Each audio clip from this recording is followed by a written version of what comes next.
அந்த மாதிரி அவர் ஒரு பெரிய ஞானியாகவே அங்கே பார்ப்பாங்க. கணிதம் எதற்கெல்லாம் வாழ்க்கையில் பயன்படும் அப்படிங்கிற கேள்வி பொதுவாக எல்லாருக்குமே நமக்குள்ளே இருக்கும். ரெண்டு பக்கமே சம அளவில் பாதிப்புகளும் தோல்விகளும் இருந்ததுனால இது வந்து மிகப்பெரிய போராக அந்த காலத்தில் பார்க்க. அனைவருக்கும் வணக்கம்.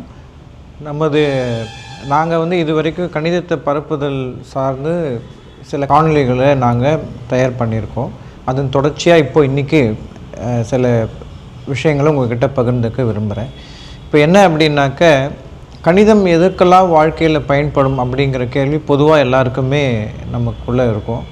அது சார்ந்து நிறைய விஷயங்கள் நம்மளை பார்க்கலாம். ஏன்னா நம்ம லைஃப்பில் பார்க்கக்கூடிய நிறைய விஷயங்கள் வந்து கணிதத்தை சார்ந்து தான் இருக்குது. அதோடைய முடிவுகளோ இல்லை அது எப்படி நம்ம அந்த பிரச்சனைகள் வந்து அந்த பிரச்சனைகளுக்குள்ள தீர்வு வந்து ஏதோ ஒரு கணித முறையை சார்ந்து தான் இருக்கும் அப்படிங்கிறது தான் எங்களை மாதிரி கணிதவியலாளர்களுடைய ஒரு பார்வையாக இருக்குது. அது உண்மையும் கூட தான்.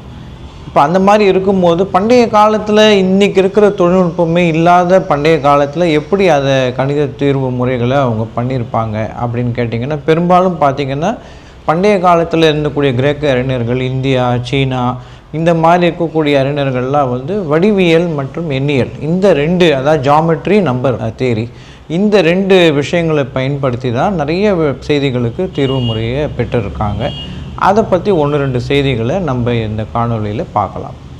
உதாரணமாக, பண்டைய கிரேக்க காலத்தில் இருக்கக்கூடிய தேல்ஸ் அப்படிங்கிற ஒரு கணித அறிஞர் வந்து அந்த நம்ம இந்தியாவில் வந்து 7 ஞானிகள் சொல்கிறோம் இல்லைங்களா, அந்த மாதிரி சப்த ரிஷிகள் சொல்கிறோம் இல்லையா, அந்த மாதிரி கிரேக்கத்துலேயே சப்த ரிஷிகள் சொல்லுவாங்க. அதில் ஒருத்தர் இவர் தேல்ஸ் அப்படிங்கிறவர் மிகப்பெரிய விஞ்ஞானி. அதாவது கிரேக்கத்தில் அறியக்கூடிய மிக சிறந்த அறிவாளிகளில் தேல்ஸ் அப்படிங்கிறவரும் ஒருத்தர். அந்த மாதிரி அவர் ஒரு பெரிய ஞானியாகவே அங்கே பார்ப்பாங்க கிரேக்க நாட்டில். அப்போ அப்படி பார்த்திங்கன்னா அவர் வந்து என்ன பண்ணார் அப்படின்னா, நிறைய கணித செயல்பாடுகளுக்கு இல்லை இயற்கை விஷயத்தை பயன்படுத்தி தீர்வு முறைகளை சிறந்த இதில் கொடுத்துருக்காரு. இப்போ அப்படி பார்க்கும்போது ஒரு இதில் என்ன ஆச்சு அப்படின்னாக்க, லிடியன்ஸ் மிடியன்ஸ் அப்படிங்கிற 2 பிரிவினர்கள் இடையில் மிகப்பெரிய போர் மூண்டது. அதை பற்றி நம்ம பெரிய வரலாறு இருக்குது அதுக்கு பின்னாடி. பட் நம்ம அதை பற்றி ரொம்ப பேசிக்க வேண்டாம். என்னென்னு கேட்டிங்கன்னா, அந்த லிடியன்ஸ் மிடியன்ஸ் அப்படிங்கிற 2 பிரிவினருக்கு நடுவில் மிகப்பெரிய போர் மூண்டது. கிட்டத்தட்ட ஒரு 10 நாள்லேருந்து 2 வாரம் வரைக்கும் அந்த போர் நீடிச்சுது. மிகப்பெரிய பாதிப்பு ஏற்பட்டது 2 பக்கத்துலேயுமே.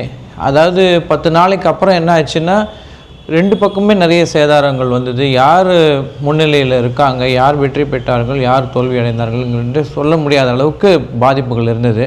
அப்போ அந்த பகுதியில் இருந்தவங்களாம் ரொம்ப கவலைப்பட்டாங்க.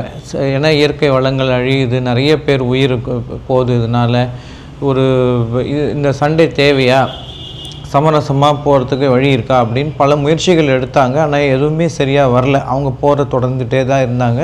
2 பக்கமே சம அளவில் பாதிப்புகளும் தோல்விகளும் இருந்ததுனால யார் வெற்றி பெற்றார்களும் போர் நிறைவுக்கும் வர முடியல. அப்போது பொருளாதார பிரச்சனைகளும் நிறைய இருந்தது.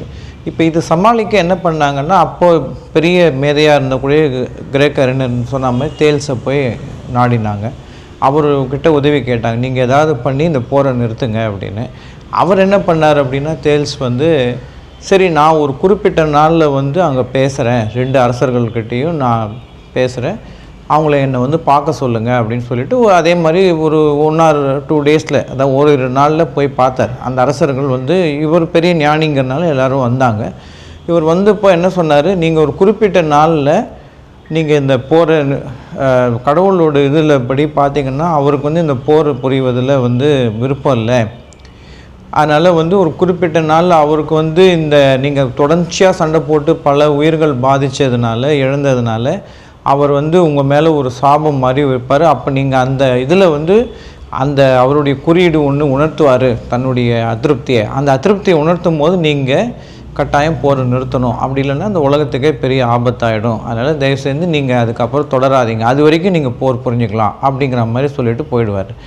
இவங்க என்னடா இது, சரி இப்படி சொல்லிட்டாரே, நம்மளால் உலகத்துக்கே அழிவு வரும்போது நம்ம அந்த தருணம் வர வரைக்கும் நம்ம வெயிட் பண்ணுவோம் அப்படின்னு சொல்லிட்டு, அது என்ன சார் அது குறியீடு, என்ன இருக்கும், எந்த அறிகுறி வரும் கடவுள் உணர்த்துவார் அப்படின்னு கேட்டாங்க. அவர் உடனே என்ன சொல்லுவார்னா, பகல் வந்து இரவாக மாறும் தருணத்தில் தான் அவர் கோபத்தை வெளிப்படுத்தக்கூடிய காரணம் அந்த நேரம். அந்த எப்போ பகல் இரவாக மாறுதோ அப்போ நீங்கள் போரை நிறுத்திட்டு சமரசம் ஆகிடணும் அப்படிங்கிற மாதிரி ஒரு அறிவுரை சொல்லிட்டு போயிடுவார் தேல்ஸ். அதே மாதிரி ஒரு கொஞ்ச நாளில் என்ன ஆகிடும்னாக்க திடீர்னு சண்டை போட்டுகிட்டே இருப்பாங்க. திடீர்னு நல்ல வெளிச்சமாக இருக்கக்கூடிய பகல் நேரத்தில் திடீர்னு இருள் சூழும். கொஞ்ச நேரத்துக்கு இருட்டாகவே ஆகிடும், ஃபுல்லாக இருட்டாகிடும். அப்போ பறவைகள்லாம் ஒரே குழப்பமடையும், விலங்குகள்லாம் கத்த ஆரம்பிக்கும், எல்லாருக்குமே கன்ஃபியூஸ் ஆகிடுவாங்க, குழப்பமாயிடுவாங்க.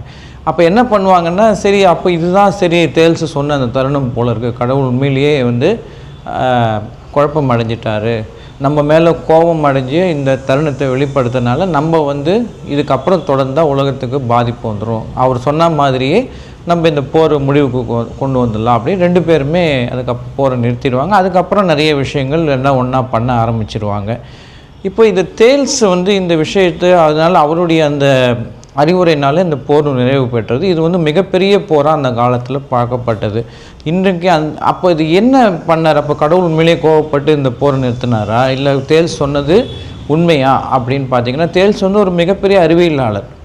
அவர் தத்துவ ஞானியாக பார்த்தா கூட அவர் அறிவியல் காரணமாக குறிப்பிட்டு சொன்னால் கணித கணக்கீடுகளை முன்னிட்டு அவர் என்ன பண்ணார் அப்படின்னா, அதை கடவுள் பேரில் அதை சொல்லிட்டார் அந்த அறிவுரையை. ஆனால் அவர் ஆக்சுவலாக அவர் என்ன பண்ணியிருக்கார் அப்படின்னா, அன்று நடந்தது இது கிட்டத்தட்ட 585 கிமு, அதாவது கிறிஸ்துவுக்கு முன்ன காலகட்டத்தில், அதாவது கிறிஸ்து பிறக்கிறதுக்கு கிட்டத்தட்ட ஒரு 600 ஆண்டுகளுக்கு முன்னாடி, 585 ஆண்டுகளுக்கு முன்னாடி நடந்த ஒரு நிகழ்வு இது. 585 BCE, அது பொது யுகத்துக்கு முன்னாடி.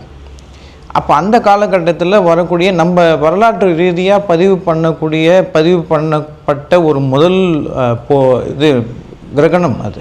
ஸோ அந்த கிரகணம் தான் அவர் என்ன பண்ணாருன்னா, சூரிய கிரகணம் வந்தப்போ அந்த சூரிய கிரகண நிகழ்வை தன்னுடைய வானியல் செய்தியை தன்னுடைய கணக்கீடு மூலமாக துல்லியமாக கணித்து அவர் என்ன சொல்லியிருப்பார்னா, அது கிரகணம் சொன்னால் ஒத்துக்க மாட்டாங்க, அந்த காலத்தில் புரியாது.